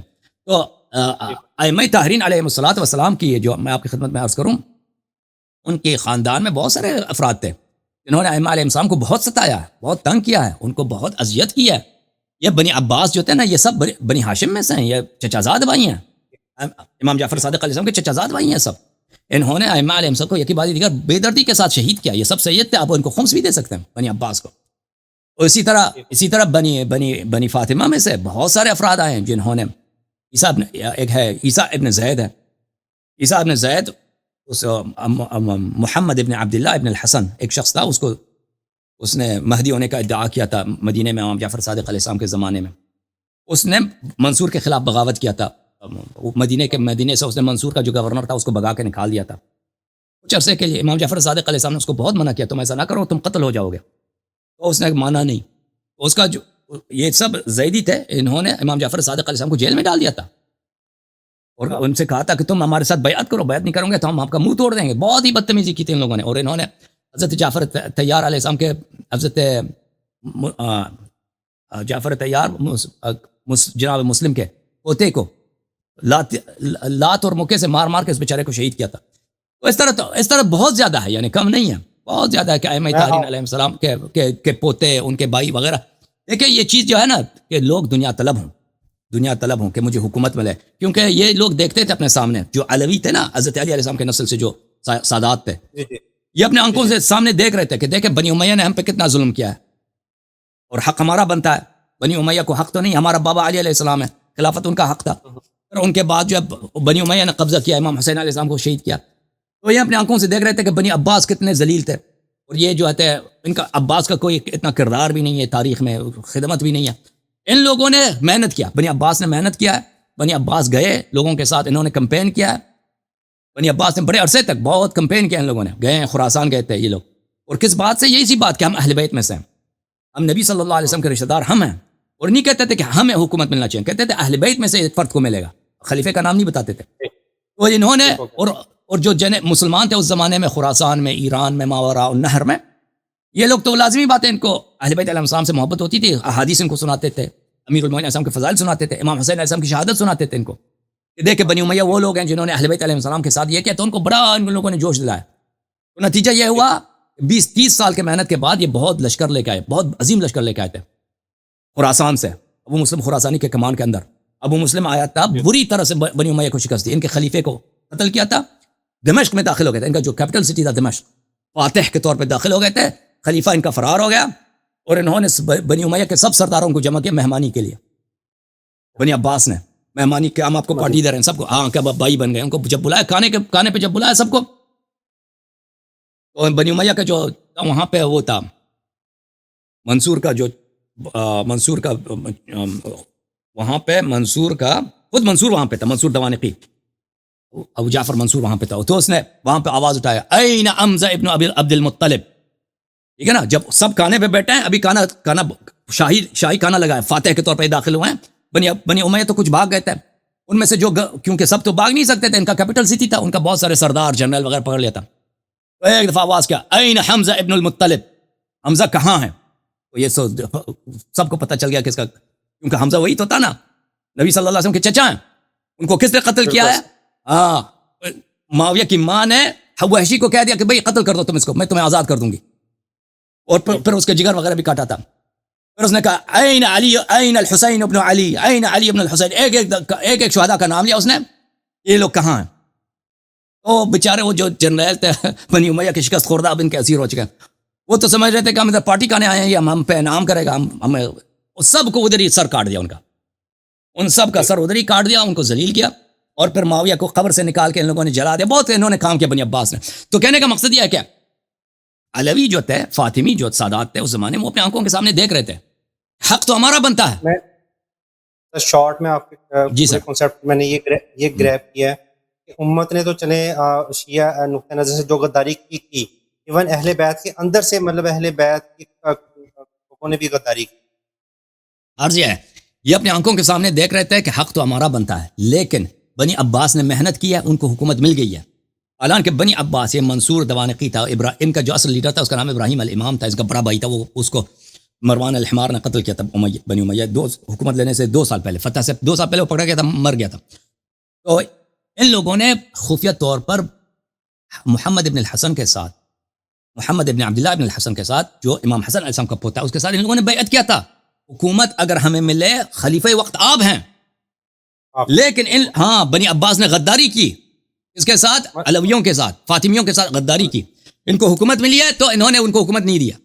کہنے کا مقصد یہ ہے، ان کو اپنے آنکھوں کے سامنے دیکھ رہے تھے، یہ حق تو ہمارا بنتا ہے، حق حکومت کا حق ہمارا بنتا ہے. کس نے لیا؟ بنی عباس نے لیا، انہوں نے محنت کی، تو ہم یہ محنت کیوں نہ کریں؟ تو وہ لوگوں کو بلاتے تھے تلوار کی طرف، جہاد کی طرف. دیکھو یہ بنی جس طرح بنی امیہ باطل ہیں، اسی طرح بنی عباس باطل ہیں، تم ہماری مدد کرو. تو لازمی بات ہے، خلافت اس زمانے میں جو سب سے بڑی پوزیشن ہے دنیا میں، ابھی لوگ جو ہے نا وہ ایم این اے بننا چاہتے ہیں یا وزیر اعظم بننا چاہتے ہیں یا صدر بننا چاہتے ہیں، اس زمانے میں یہی تھا کہ آپ کو خلافت مل جائے. خلیفہ بننے کا طریقہ کار یہی تھا کہ آپ جو ہے امامت کا ادعا کریں، آپ لوگوں کو اپنی طرف بلائیں کہ میری سپورٹ کرو، میں آپ کا امام وقت ہوں، تلوار اٹھاؤ اور میری سپورٹ کرو. تو یہ جو حضرات تھے جو امامت کا ادعا کرتے تھے، یہ اس طرح نہیں کہتے تھے کہ ہم منسوس ہیں، وہ کہتے تھے کہ جو بھی بنی فاطمہ میں سے ہو اور وہ جہاد کرے، تلوار اٹھائے، بس وہ امام ہے. زیدیوں کا یہی عقیدہ تھا. تو اس طرح بہت سارے لوگوں نے اس طرح امامت کا ادعا کیا، لیکن یہ ادعا کس لیے کرتے تھے؟ وہ اس لیے حالانکہ وہ خود معترف تھے. زید خود معترف تھا کہ امامت امام جعفر صادق علیہ السلام کی ہے، یحییٰ ابن زید معترف تھا کہ امام جعفر صادق علیہ السلام، اس کے باوجود وہ امامت کا ادعا ان لوگوں نے، زید کے لیے تو نہیں، زید کے متعلق بعض اخبار ہیں کہ اس نے امامت کا ادعا کیا تھا، لیکن زیدیہ لوگ ادعا کرتے تھے. اب محمد ابن عبداللہ ابن الحسن بھی وہ معترف تھا امام جعفر صادق علیہ السلام کا، اس کے باپ بھی معترف تھا، لیکن یہ امامت کا ادعا کرتے تھے. اس لیے دنیا کی محبت میں، جیسے ابھی لوگ وزیر اعظم بننا چاہتے ہیں نا، صدر بننا چاہتے ہیں، اس زمانے میں لوگ بادشاہ بننے کی فکر میں ہوتے تھے. تو یہ لوگ، ان لوگوں کے اس خاندان میں اس بات کے اگر دعوے دار نکل جائیں، بعض نوجوان جو بہت ہی کیرزمیٹک ہیں، جو بادشاہ بننا چاہتے ہیں، لوگ بھی ان کے احترام کرتے ہیں، اور اس سیاسی حالات میں کہ انہوں نے اپنے سامنے اس کا پہلے بھی ایک خاکہ دیکھا ہے، تجربہ کیا کہ بنی عباس کو کس طرح حکومت ملی، تو اس میں کوئی تعجب نہیں ہے. جی سر. اچھا سر، نیکسٹ میرا کوشچن یہ ہے کہ امامت اب اتنا بڑا عہدہ ہے اور منصوص بن اللہ ہے، اور سیدنا حسن علیہ السلام جب تخت نشین ہوئے ہیں، خلافت میں آئے ہیں، تو میرا ذہن اس چیز کو سمجھنے سے قاصر ہے، چاہے کچھ بھی ریزن ہو، ان کو حکومت امیر شام کے سپرد نہیں کرنی چاہیے تھی. اس پہ ذرا مختصر اپنا نقطہ نظر. اس کا میں نے جواب کئی دفعہ دیا میرے بھائی. جب امیر المؤمنین علیہ الصلوۃ والسلام کی شہادت ہوئی ہے، تو اس زمانے میں صفین میں جو ہوا ہے، یہ تھا کہ معاویہ کو شکست ہونی تھی.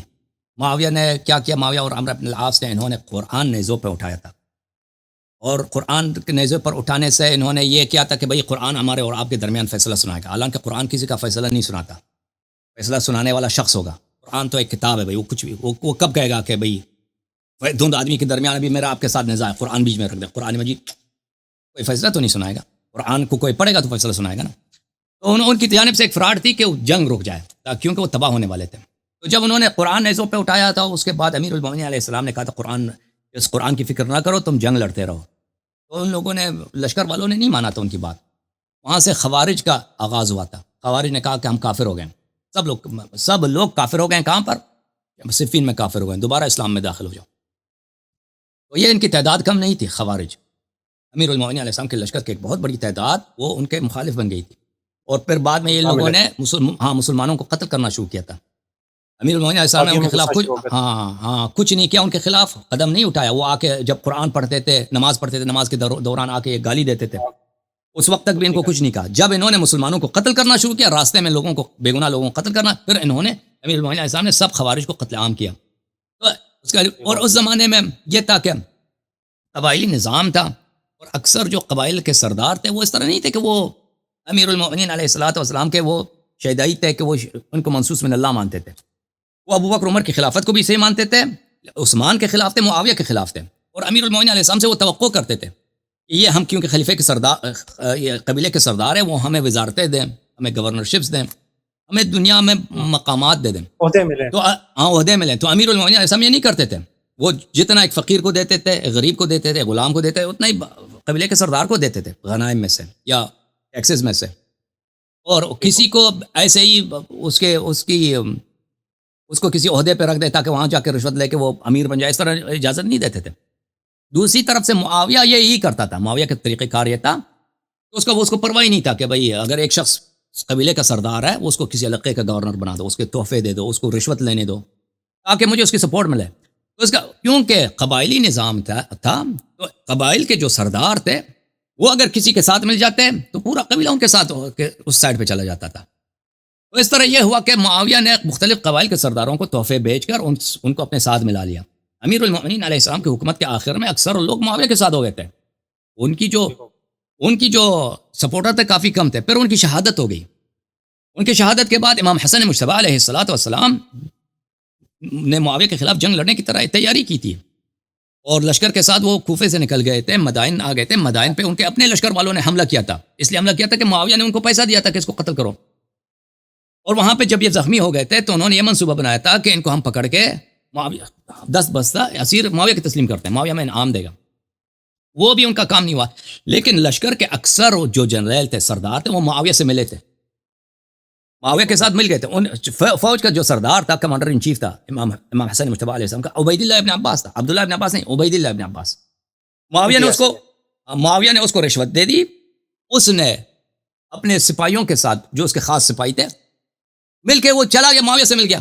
لوگ ابھی نماز صبح کے لیے اٹھے ہیں لشکر والے، ابھی ہزاروں کی تعداد میں لشکر ہے. فوج کا جنرل صاحب کہاں، وہ معاویہ سے مل گئے. اسی طرح بہت سارے دوسرے جنرل معاویہ سے ملے. تو حالت یہ تھی کہ وہاں سے رشوت آتے ہیں. اکثر لوگ جو معاویہ سے مل چکے ہیں. جنگ کرنا ناممکن تھا معاویہ سے. امام حسن مجتبیٰ علیہ السلام کے پاس ایک آپشن ہے کہ جنگ کریں. جنگ ناممکن ہو چکا ہے. جنگ کریں تو شکست یقینی ہے، شکست یقینی ہے. اور اگر معاویہ فاتح کے طور پر جنگ میں امام حسن علیہ السلام کو شکست دے کر کوفہ داخل ہو جاتے ہیں، وہ تو پھر سب لوگ قتل کر ہو جائیں گے.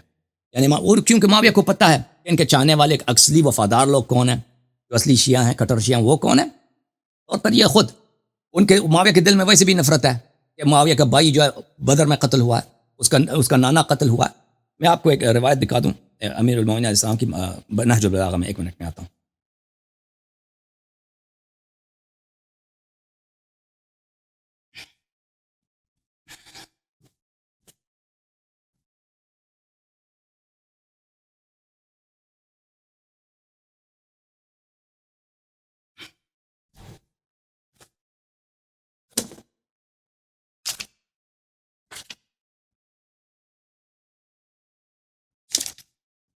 یہ ایک خط ہے کہ امیر المومنین علیہ السلام نے معاویہ کو بھیجا ہے نہج البلاغہ میں. ملاحظہ فرمائیے، کتاب نہج البلاغہ یہ فارسی ترجمے کے اور شرح کے ساتھ ہے. میں چھپی ہے، بہت پرانی چھاپ ہے. یہاں پر صفحہ نمبر یہ کون سا ہے، 755 ہے. خط نمبر ہے 10. یہ انہوں نے خط معاویہ کو لکھا ہے. اس خط میں لکھا ہے وقد دعوت الى الحرب فدع الناس جانبا واخرج الی. معاویہ تو نے مجھے جنگ کی للکار دیا، جنگ کی دعوت دیا، تو لوگوں کو ایک سائڈ چھوڑ دو، تو خود آ جا جنگ میں. وَأَعْفِ الْفَرِيقَيْنَ مِنَ الْقِتَالِ. اور شام اور عراق کے جو لوگ ہیں عوام ہیں، ان کو جنگ کیا ضرورت ہے، یہ جنگ سے ان کو جنگ سے معاف کرتے ہیں، تو آ جا میری جنگ میں 1 to 1. لِيُعْلَمَ أَيُّنَا الْمَرِينُ عَلَىٰ قَلْبِهِ. تاکہ پتہ چلے کہ مرین علی قلبی، کس کے دل میں زنگ لگا ہے. والمغطى علی بصر، جس کی آنکھوں پہ پردہ ہے، یعنی کون منافق ہے، کافر ہے. فانا ابو حسن، میں وہی ابو الحسن ہوں. قاتل جدک وخالک واخیک، جس نے تیرے نانا کو قتل کیا، وخالک اور تیرے ماموں کو قتل کیا، اور تیرے بھائی کو قتل کیا. شدخا یوم بدر، شدخ بولتے ہیں نا کہ ایک چیز کونپڑی ہو، اس کو مار دیں وہ ٹوٹ جائے. میں نے اس کو ایسا قتل کیا نا، شدخن، ان کے کونپڑے کو میں نے کھول دیا. وذالک السیف معی، وہی تلوار جس سے آپ کے نانا اور آپ کے بھائی اور آپ کے ماموں کو میں نے جہنم، وہی میرے پاس ہے ابھی تک. وبذالک القلب القى عدوی، اسی دل کے ساتھ میں دشمن سے ملاقات کرتا ہوں. مستبدلت دینا ولست احدثت نبیا. اس زمانے میں کیونکہ معاویہ کافر تھا جنگ بدر کے زمانے میں، فرمایا کہ میں نے کوئی دین بھی اپنی چینج نہیں کیا اور کوئی نیا پیغمبر بھی مجھے نہیں ملا. یعنی آپ نے دین چینج کیا، پیغمبر بھی آپ کو نیا ملا. وانی لعلی المنهاج الذي ترکتموه، میں اسی دین پر ہوں جس کو تم لوگوں نے ترک کیا ہے.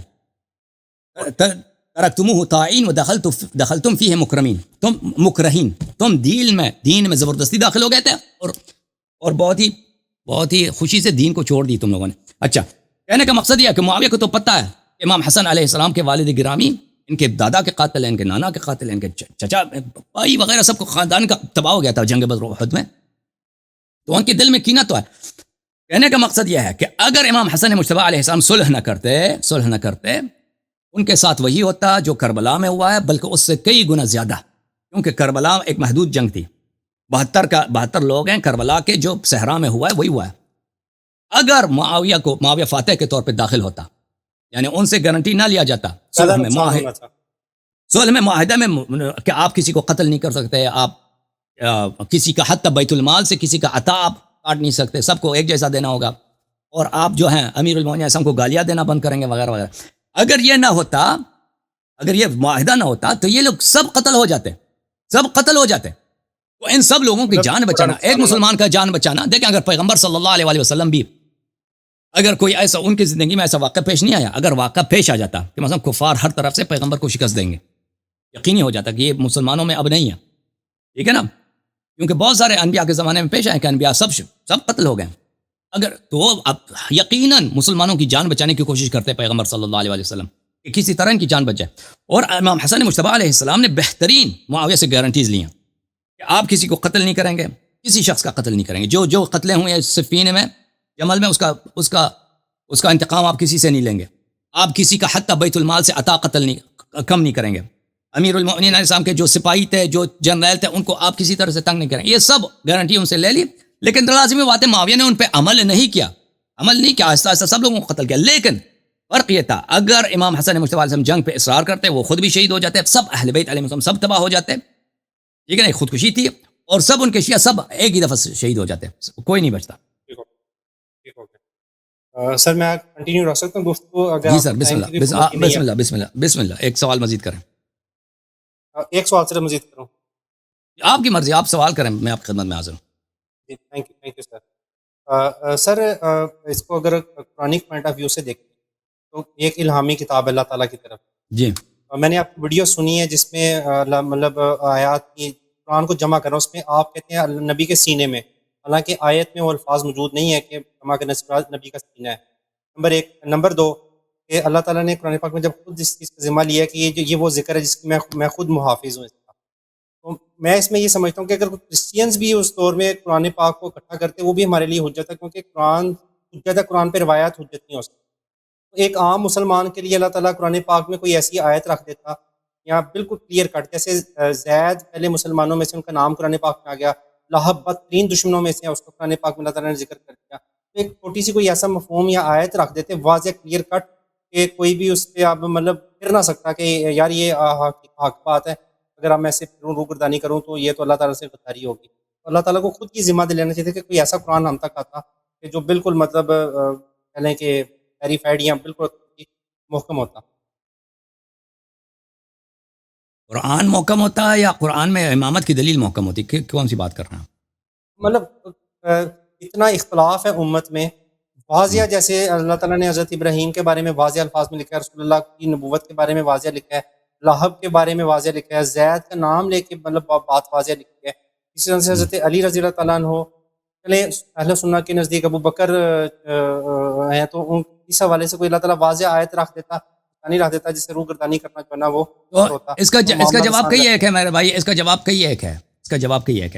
دیکھیں عزیز، پہلی بات یہ ہے کہ قرآن مجید کے متعلق ہمارے پیارے بھائی مخالفین کا نظریہ یہ ہے کہ قرآن 7 مختلف ایڈیشنز کے ساتھ نازل ہوئے ہیں، 7 مختلف حروف پہ نازل ہوئے ہیں، اس میں سے 6 غائب ہیں. تو یہ کون کہہ سکتا ہے کہ اس دوسرے 6 مزید ایڈیشنز میں کیا آتا ہے؟ قرآن کے 6 مزید ایڈیشنز میں، ٹھیک ہے نا، اللہ نے نازل نہیں کیا، کس کو کیا معلوم اس میں کیا تھا؟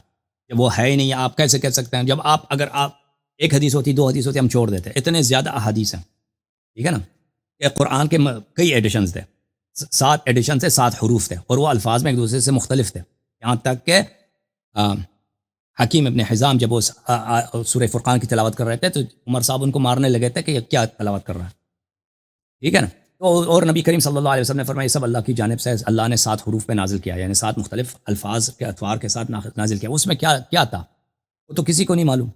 کیا کیسے کہہ سکتے ہیں کہ اس میں نہیں تھا وہ چیز؟ ایک جواب. دوسری جواب، اگر نام ہوتا تو نام ہوتا قرآن مجید میں، تو کیا گارنٹی ہے کہ مسلمان اس کو قبول کرتے ہیں؟ کیونکہ قرآن مجید میں بہت ساری چیزیں ہیں جو آج مسلمان نہیں مانتے. مثلا قرآن مجید میں فَمَا اسْتَمْتَعْتُمْ بِهِ مِنْهُنَّ فَآتُوهُنَّ أُجُورَهُنَّ فَرِيضَةً. جب تم کسی عورت کے ساتھ متعہ کرو تو اس کا پیسہ اس کو دے دو، پیسہ اس کو دے دو.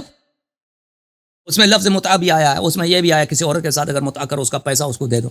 اس کے ذیل میں احادیث بہت سارے ہیں کہ اس سے مراد نکاح موقت ہے، نکاح مؤجل ہے. مسلمان اس کو نہیں مانتے، تو قرآن کی نص ہے. قرآن کی مخالفت کریں گے اس کو نہیں مانیں گے، تو یہ کوئی گارنٹی ہے؟ پھر مثلا قرآن مجید میں ہے بلی اغسلوا وجوهكم وايديكم الى المرافق وامسحوا برؤوسكم وارجلكم الى الكعبين. پیروں کی مسح کرو. مسلمان مسح نہیں کرتے. دن میں نماز پڑھیں گے، وضو لیں گے، لیکن مسح نہیں کہ قرآن کی مخالفت کرتے ہیں، پرواہ ہی نہیں ہے. خود بھی کہتے ہیں کہ قرآن میں صرف مسح پیروں پہ کی مسح ہے، پیروں کی غسل نہیں ہے قرآن میں، قرآن اس کے دھونا نہیں ہے. وہ ان کے بہت سارے کتب میں موجود ہے. مخالفت پرواہ ہی نہیں ہے. پھر نام بھی ہے بلی بسم اللہ الرحمن الرحیم. قال بسم اللہ الرحمن الرحیم وجعلنی لهم لسان صدق فی الآخرین. حضرت ابراہیم علیہ السلام کی دعا ہے کہ آخر الزمان میں، آخری امت میں میرا لسان صدق عطا کر. اللہ تعالیٰ نے جواب دیا وجعلنا لهم لسان صدق علی علیہ السلام. سورہ مریم میں فرمایا کہ ہم نے علی علیہ السلام کو انبیاء پر لسان صدق بنا دیا. تو اگر لفظ بھی ہے نا تو کب مانتے ہیں؟ تو اس طرح نہیں کہ اگر قرآن مجید میں پہلی بات ہے اس کے جواب کہیں ہے قرآن مجید کامل ثابت کرو. دوسری بات ہے قرآن میں جو آیات ہیں اس کو کہاں تم لوگوں نے مانا ہے. تیسری بات ہے اگر نام ہوتا کون سی گارنٹی ہے کہ آپ قبول کرتے ہیں؟ بلکہ نام موجود ہے کیوں قبول نہیں کرتے؟ اس کے علاوہ میرے محترم میرے بھائی قرآن مجید میں خلیفے کی جو اولی الامر ہے اس کے صفات بتائے گئے ہیں. اس کے اطیعوا اللہ واطیعوا الرسول واولی الامر منکم. اللہ اور رسول کے علاوہ ایک اور طبقے کی بھی طاعت واجب ہے. واطیعوا اللہ واطیعوا الرسول واولی الامر منکم، اس کی طاعت واجب ہے. قرآن مجید میں اس کے حکم موجود ہے. یہ واطیعوا اللہ واطیعوا الرسول واولی الامر منکم، وہی طاعت جو رسول اور اللہ کے لیے اولی الامر کے لیے. وہ کون ہے؟ وہی ہے مثلا یزید ہے جو شراب پیتا تھا، وہی ہے جو خلفاء جو لواط کرتے. جی سر بسم اللہ. میں یہی عرض کر رہا ہوں ماننا یا نہ ماننا ہماری وہ بحث ہے جی، کوئی مانے یا نہ مانے. اللہ تعالیٰ کو خود اہتمام کر دینا چاہیے تھا کہ آپ اس حفاظت ہم تک پہنچتی. جیسے میرے ساتھ عام مسلمان ہیں، مطلب میں بھی جنت میں جانا چاہتا ہوں، آپ بھی جنت میں جانا چاہتے ہیں، جہنم سے آپ بھی بچنا چاہتے ہیں، میں بھی بچنا چاہتا ہوں. ایک واضح چیز دلیل لکھی ہوتی، اس میں کوئی شائبہ نہ ہوتا، پھر میں کفر اختیار کرتا. مطلب سود حرام ہے، قرآن پاک میں کوئی کر رہا ہے تو وہ اختیار کر رہا ہے تو جہنم ہی جائے گا نا. اس طرح کی کوئی واضح چیز موجود ہوتی کہ اس کے بعد کوئی مطلب کہہ لیں نصیحتی کہہ لیں یا دلالہ کہہ لیں جو ٹیکنیکل ورڈز ہیں. تو میرا پوائنٹ صرف بہت ہے. اس طرح قرآن مجید میں بہت عرض یہی ہے کہ اس طرح قرآن مجید میں بہت ہے کہ آپ کہہ رہے ہیں کہ نہیں ہے. انما ولیکم اللہ ورسولہ والذین آمنوا الذین یقیمون الصلاۃ ویؤتون الزکاۃ وهم راکعون. اس آیت میں کوئی اختلاف ہی نہیں ہے. اس کا شان نزول علی علیہ السلام ہے. اس میں کوئی اختلاف ہی نہیں ہے. اس کا شان نزول امیر المومنین علی علیہ السلام ہے کہ انہوں نے رکوع کرتے ہوئے زکوٰۃ دی ہے. آپ کا ولی صرف اللہ ہے اور رسول ہے اور وہ مومن جو رکوع کی حالت میں زکوٰۃ دے رہے ہوتے ہیں. میری بات کو مائنڈ مت کیجیے گا. مجھے یہ تردد آتا ہے کہ اللہ تعالیٰ اتنی پزلز میں مطلب پہیلیاں بجا بجا کے بتا رہا ہے. نہیں پزل نہیں ہے. فارورڈ بات کرے اللہ تعالیٰ اس سے کیا فارورڈ ہے؟ صرف ایک شخص تاریخ میں جس نے رکوع کی حالت میں زکوٰۃ دی ہے، ٹھیک ہے نا، اس کے شان میں آیا نازل ہوئی ہے. اگر اللہ تعالیٰ نام بتا دیتا نا، اگر اللہ تعالیٰ کہ آپ کا خلیفہ فلان شخص ہے، تو آپ سمجھتے ہیں کہ اس جیسے نام کے کتنے لوگ آ جاتے ہیں. ٹھیک ہے نا. پیغمبر نے فرمایا لا نبی بعدی. آپ کو پتہ ہے کہ ایک شخص ہے اس نے کہا میں نبی ہوں، میرا نام لا ہے. آپ کو پتہ ہے. ٹھیک ہے نا. اگر آپ کہتے ہیں اگر نام بتا دیتا، آپ سمجھتے ہیں کہ اس جو لوگ خلافت کے دعوے دار ہیں وہ مثلا ابھی سورہ آیت تطہیر ہے، اتنا واضح ہے کہ اہل بیت علیہ السلام کو ہم نے الرجس سے پاک کیا ہے. رسول پاک صلی اللہ علیہ وسلم 6 مہینے تک حضرت زہرا سلام اللہ علیہا کے دروازے پہ کھڑے ہو کے نماز فجر سے پہلے آیت تطہیر کی تلاوت کرتے تھے. بار بار ان کو کملی کے نیچے لائے پنجتن پاک کو انہوں نے آیت تطہیر کی تلاوت کی. ایک دفعہ ازواج کے لیے، ایک حدیث بھی نہیں ہے انہوں نے ازواج کے لیے آیت تطہیر کی تلاوت کی ہو. ٹھیک ہے نا. اس کے باوجود مسلمان آئیں گے مذہب کے خیز دلائل لائیں گے کہ یہ آیت ازواج کی شان میں اہل بیت پنجتن پاک بھی اہل بیت میں سے. نہ حدیث، نہ روایات، نہ دلیل، نہ قرآن کی متن سے کوئی دلیل. اوکے. تو یہ کہنا کہ دیکھیں بھائی صاحب، جب آپ کہہ رہے ہیں کہ قرآن میں امامت پہ دلیل ہونی چاہیے، قرآن میں بہت پہلی بات ہے، میں نے کہا اس کے کئی جواب ہے. قرآن کا کامل ہونا ثابت کرو. جب تو آپ کے کتب میں یہ بات میں آپ کو فرد کے طور پہ نہیں کہہ رہا ہوں، اپنے مسلمان بھائیوں سے کہہ رہا ہوں. آپ کی کتب میں اس کے بات کی بہت ساری دلائل کہ قرآن ناقص ہے، تو پھر ختم بات ہی ختم ہے۔ دوسری بات یہ کہ قرآن کی وہ باتیں جو ہیں قرآن میں اس کو کیوں نہیں مانتے؟ تیسری بات، اگر قرآن میں نام ہوتا تو آپ کیا سمجھتے ہیں؟ قرآن میں نام ہو، نام سے نام مشکل کو حل نہیں کرتا، صفات مشکل کو حل کر دیتے ہیں بھائی۔ وہ صفات جو، کیونکہ نام کسی کا چینج کرنا بڑا آسان ہے۔ اگر قرآن میں یہ ہوتا ہے نا کہ آپ کا امام زید ہے، یہاں پہ اب اللہ جانتا ہے کہ یہاں پہ آج کے زمانے میں ہزاروں ملین کے لوگ ہوتے ہیں، ان کے والد نام زید رکھتے ہیں تاکہ اس کو حکومت مل جائے۔ اللہ کی قسم اس طرح ہوتا اگر قرآن میں کوئی ایسی آیا ہوتی کہ آپ کے امام کا نام فلان شخص ہے ٹھیک ہے نا۔ یہ حضرت موسیٰ بن عمران علیہ السلام کے آنے سے پہلے بنی اسرائیل غلامی میں تھے، آپ کو پتہ ہے۔ حضرت یوسف علیہ السلام بنی یعقوب کو کنعان سے مصر لے گئے تھے، یہ بڑے عزیز تھے۔ یوسف علیہ السلام کے زمانے میں بنی یعقوب مصر میں بڑے، کیونکہ بادشاہت ان کے ہاتھ میں تھی، حکومت ان کے ہاتھ میں تھی۔ مرنے سے پہلے یوسف علیہ السلام نے بنی اسرائیل کو بتایا کہ میرے مرنے کے بعد تم لوگ ذلیل ہو جاؤ گے، فرعون کی قوم جو ہے آپ کو اپنا غلام بنائے گی، لیکن آپ کی نجات ایک فرد کے ہاتھ میں ہے جس کا نام موسیٰ ہوگا، اس کے والد کا نام عمران ہوگا، وہ آپ ہی میں سے پیدا ہوگا اور وہ پیغمبر ہوگا۔ تو وہی ہوا، حضرت یوسف علیہ السلام کے مرنے کے بعد بنی اسرائیل میں سب لوگ ذلیل ہونا شروع ہو گئے۔ فرعونیوں نے ان کو غلام بنایا، یہ ان کے زنانیاں ان کے گھروں میں کام کرتے تھے، ان کے مردوں کو غلامی ان سے کراتے تھے، نوکری، وہ جھاڑو لگاتے تھے، وہ جب بنگی وغیرہ ہوتے ہیں اس طرح، اور یہ سب مومن مسلمان پیغمبر زادہ سید تھے یہ سب لوگ۔ لیکن ان سب کے دلوں میں ایک امید ہے کہ ایک فرد آئے گا، یوسف علیہ السلام کا وعدہ ہے، پیغمبر کا وعدہ کیا ہے؟ وعدہ یہ ہے کہ ایک فرد آئے گا، موسیٰ نام ہے، اس کے والد کا نام عمران ہے، اور وہ ہمیں غلامی سے چھٹکارا دے گا۔ آپ کو پتہ ہے بنی اسرائیل میں اس زمانے میں کتنے موسیٰ بن عمران ہوتے تھے؟ ہر ایک موسیٰ بن عمران جو بھی دیکھو اس نے اپنے بیٹے کا نام عمران رکھا ہے، پوتے کا نام موسیٰ رکھا ہے۔ موسیٰ بن عمران کے ہزاروں کی تعداد میں موسیٰ بن عمران ہے، تاکہ کیا ہو جائے، تاکہ یہ ہمارا، کیونکہ کئی سو سال چلے تھے نا یوسف علیہ السلام اور موسیٰ بن عمران کے درمیان، کئی سو سال کا فاصلہ ہے۔ اگر قرآن مجید میں یہ ہوتا کہ بھئی تمہارے امام کا نام زید ہے، بکر فلان ہے، اور بھائی تم اتنے لوگ بنا لیتے بھائی، ہر ایک آ جاتا کہ میرا اصلی نام یہی ہے، بچپن میں میرا نام وہ فلان، اب بچپن میں اصل میں میرا نام یہ تھا، بعد میں لوگوں میں مشہور ہوا کہ میرا نام فلان، میرا نام علی ہے، وہی جو قرآن میں ہے نا وہی میں ہوں۔ اس طرح ہو جاتا بھائی، جنہوں نے خلافت پہ قبضہ کرنا تھا وہ قرآن کی آیت سے باز نہ آتے، لیکن قرآن مجید نے صفت بتایا ہے، نام کو چینج کرنا آسان ہے، صفت کو چینج کرنا ناممکن ہے۔ صفت جب بتایا نا قرآن مجید نے، وَأَطِيعُوا اللَّهَ وَأَطِيعُوا الرَّسُولَ وَأُولِي الْأَمْرِ مِنْكُمْ، کہ وہ ایسے ہیں کہ ان کی طاعت رسول صلی اللہ علیہ وسلم کی طاعت جیسے واجب ہے۔ میں آپ کو فخر کنٹینیو رکھیں، ان تنازعتم فردوا الی اللہ وعلی الرسول، پھر اس میں چھوٹ مل رہی ہے کہ آپ ان سے اختلاف بھی کر سکتے ہیں۔ نہیں، وہ نہیں ہے، آپ کو اس کا بھی جواب دے دیتا ہوں اس کا، بلکہ اولی الامر سے نزاع کرنا حرام ہے۔ میں آپ کو بتا دیتا ہوں، اولی الامر سے نزاع کرنا حرام ہے۔ آپ کی خدمت میں عرض کروں سب سے پہلے، اچھا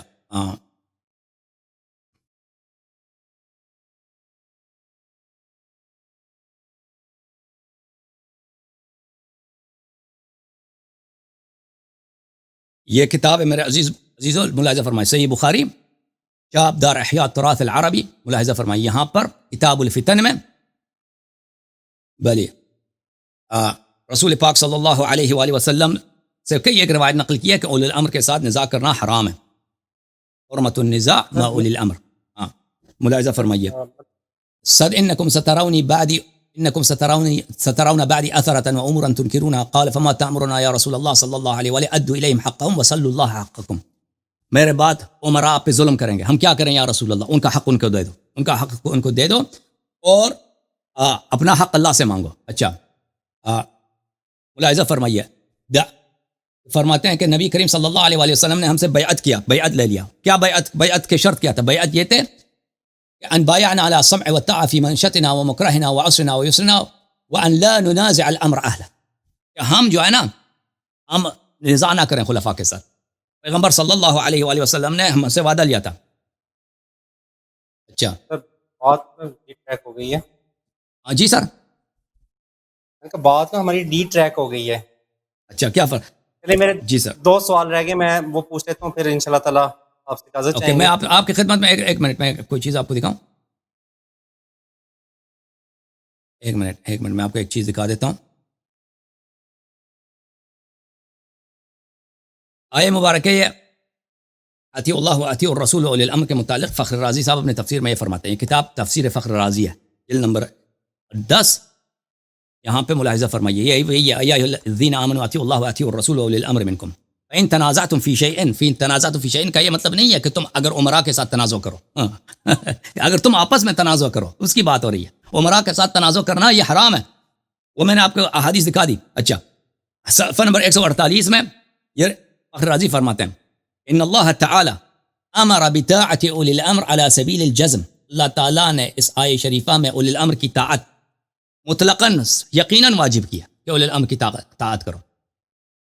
ومن امر اللہ بطاعته علی سبیل الجزم والقطع لابد ان یکون معصوما عن الخطا. اور جس شخص کو اللہ تعالیٰ جس شخص کی طاعت آپ کو مطلقاً بغیر قید و شرط کے واجب کرتا ہے، وہ واجب ہے کہ وہ معصوم عن الخطا ہو. معصوم عن الخطا یہ فخر رازی کے اپنے جملے ہیں. اذ لو لم يكن معصوما عن الخطا كان بتقدير اقدامه على الخطا يكون قد امر الله بمتابعته فيكون ذلك امرا بفعل ذلك الخطا والخطا لكونه خطا منهيا عنه. اور اگر وہ للامر معصوم نہ ہو، اللہ نے فرمایا اس کی ہر بات سنو. اگر وہ حرام کی حکم دے تو اللہ نے آپ کو حکم کیا ہے کہ حرام بجا نہ لاؤ اور حرام بجا لاؤ. اللہ کے کلام میں تضاد ہوا ہے نا. اللہ نے کہا اس کی ہر بات مانو. اب وہ شخص کبھی وہ گناہ کے بھی حکم دے دیتا ہے. جب وہ گناہ کا حکم دے دیا تو کیا پتہ چلا کہ اس کی طاعت اللہ نے مشروط تو ذکر نہیں کیا نا. اس کی طاعت ذکر کیا ہے کہ ہر حالت میں اس کی طاعت کرو، جس طرح نبی کی طاعت ہو واجب. واطیعوا اللہ واطیعوا الرسول واولی الامر منکم. تو پھر اس میں ایک ہی مقام پہ جمع ہو گیا کیا چیز؟ امر و نہی دونوں جمع ہو گئے کہ میں اس فعل کو کروں بھی نہ کروں بھی، اور یہ ناممکن ہے اللہ کے کلام میں. لذا اس کو معصوم ہونی چاہیے. پھر اس کے بعد فخر رازی کہتے ہیں لذا اس سے مراد یہ نہیں ہے، اولی الامر سے مراد امت کے خلفاء نہیں ہے. کون مراد ہے؟ وہ کہتے ہیں اجماع امت اس سے مراد ہے. اولی الامر سے مراد اجماع امت ہے، کیونکہ اجماع امت معصوم ہوتی ہے. اولی الامر کا مقصد یہ کیوں کہ فخر رازی متعصب ہے، وہ کہنا نہیں چاہتا کہ یہ شیعوں کی بات مان لے. یہ ائمہ طاہرین علیہ السلام ہے. والا اجماع کو کوئی اولی الامر نہیں کہتا، نہ لغت میں نہ حدیث میں. اس نے غلط مفہوم نکالا. جی سر، آخری سوال کر دیجیے اپنا.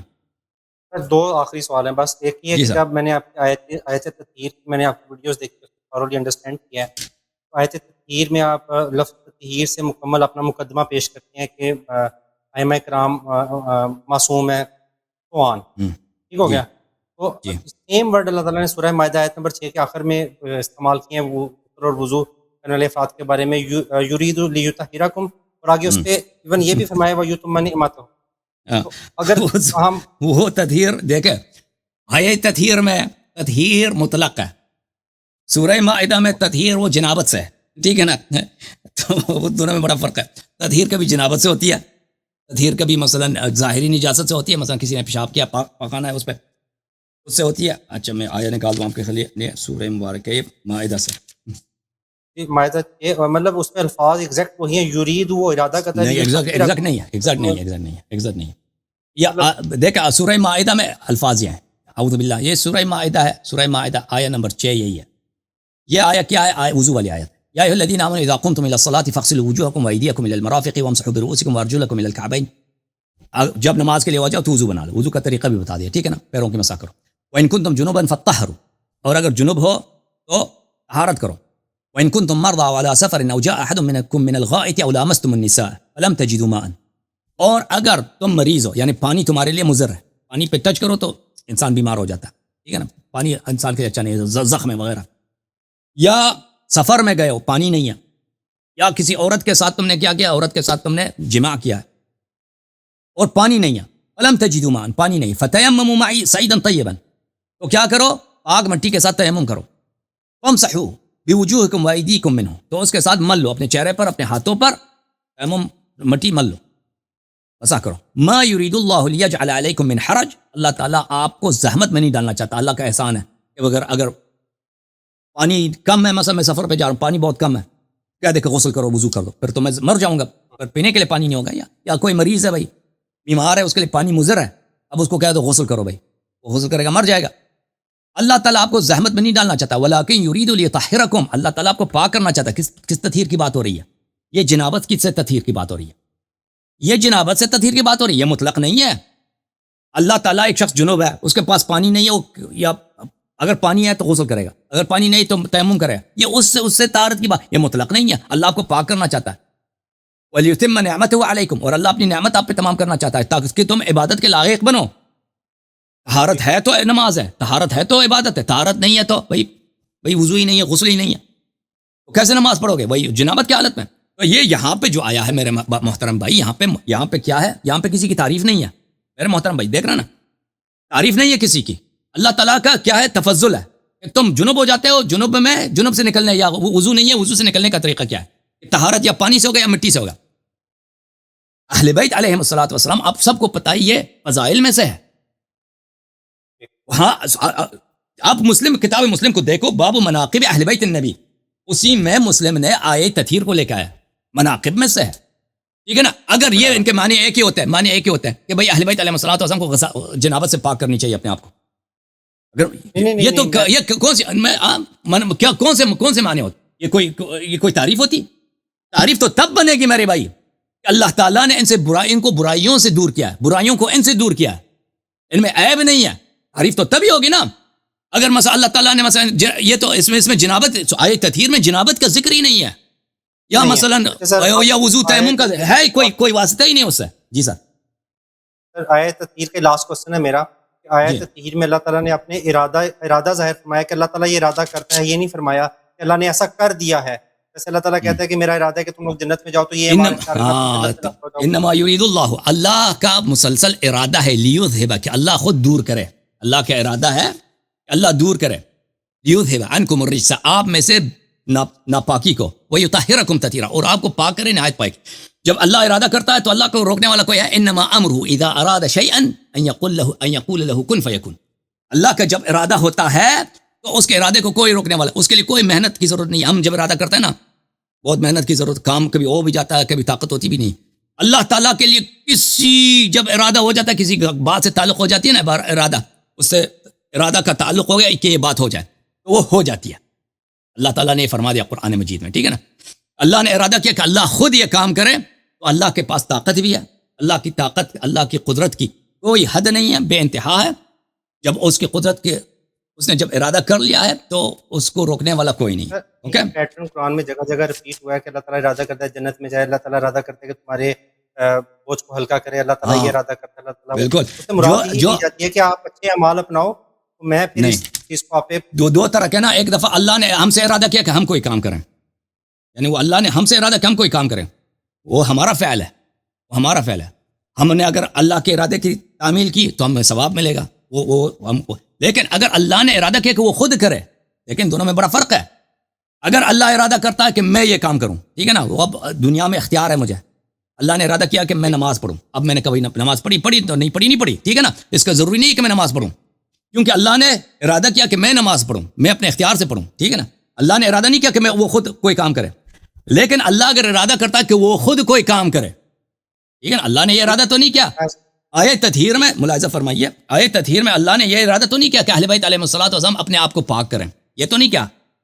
الفاظ میں توجہ، انما یرید اللہ لیذھب عنکم الرجس، اللہ نے ارادہ کیا کہ اللہ خود آپ میں سے برائی کو دور کرے، اور اللہ خود آپ کی تطہیر کرے نہایت تطہیر. تو اللہ نے ارادہ کیا کہ اپنے فعل خود مرید ہے، خود اللہ کا ارادہ ہے، اور کرنے والا بھی خود اللہ ہے.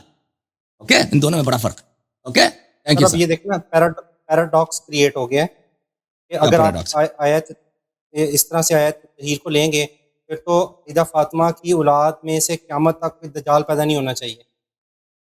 نہیں، وہ تو ان کے سب کے لیے نہیں نا.